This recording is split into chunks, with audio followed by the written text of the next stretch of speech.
Love it. Thank you guys for allowing me to speak in such exclusive company here. It's a real honour. I'm not going to talk about today or going forward. I'm going to talk about two events really that had a striking impact on me as a worker and as a trade unionist. The first goes back to 1989, and I just started the third year of my apprenticeship. I was working on a building site in Middlesex Street in Spitalfields in London. You may know it by its nickname, Petticoat Lane. It used to be a big market there. And it was a Friday afternoon, the sun was out, and there was a painter and decorator on the scaffolding, painting away, and he just walked off the end of the scaffolding. That's what it was like on building sites back then. There was no kickboards, there was no safety rail, and he fell about 20 foot, and on the way down he hit a broomstick that was lying up against the scaffolding.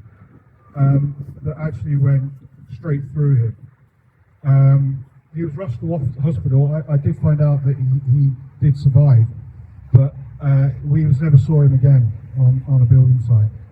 I don't know how he got on, but it was one of the most horrific sights I'd ever seen.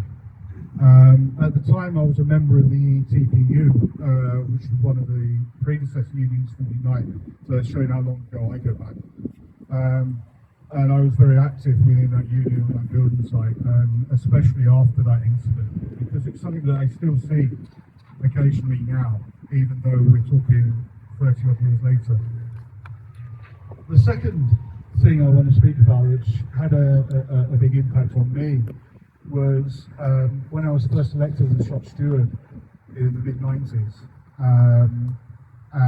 This was on the railway, and it was 1997.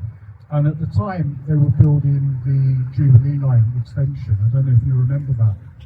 And there were a couple of deaths, a couple of electricians, like myself, were killed during the construction of the Jubilee Line extension.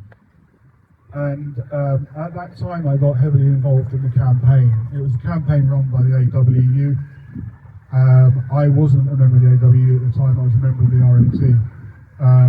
And I was working actually at Waterloo Depot. But I got heavily involved in the campaign, and I spoke at a few events, which was nerve-wracking for someone who was only 25 at the time, 26, sorry.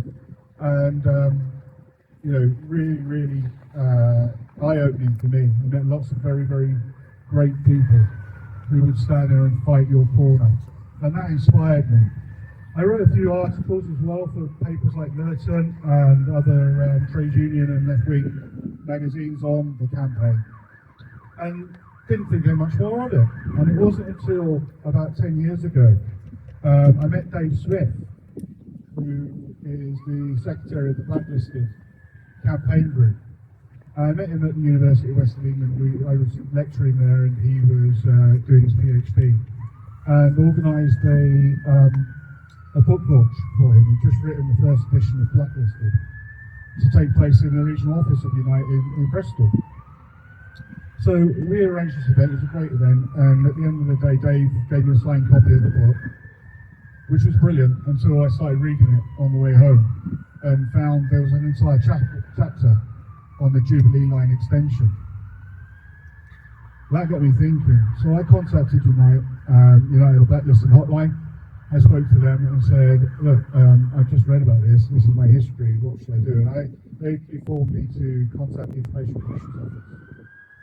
After several months, I found out, I was then given an instruction to say, yes, my name was on the list. The list of trade union troublemakers, that all they wanted to do was stop people from getting killed or seriously injured at work.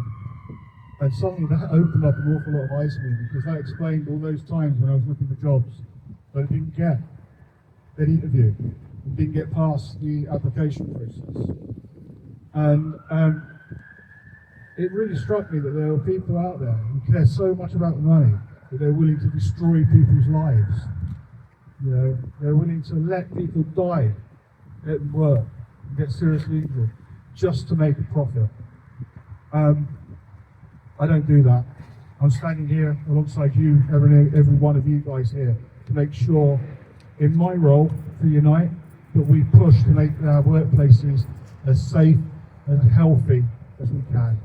I'm going to leave you there, guys, because you've got some great speakers over to follow me, so thank you very much.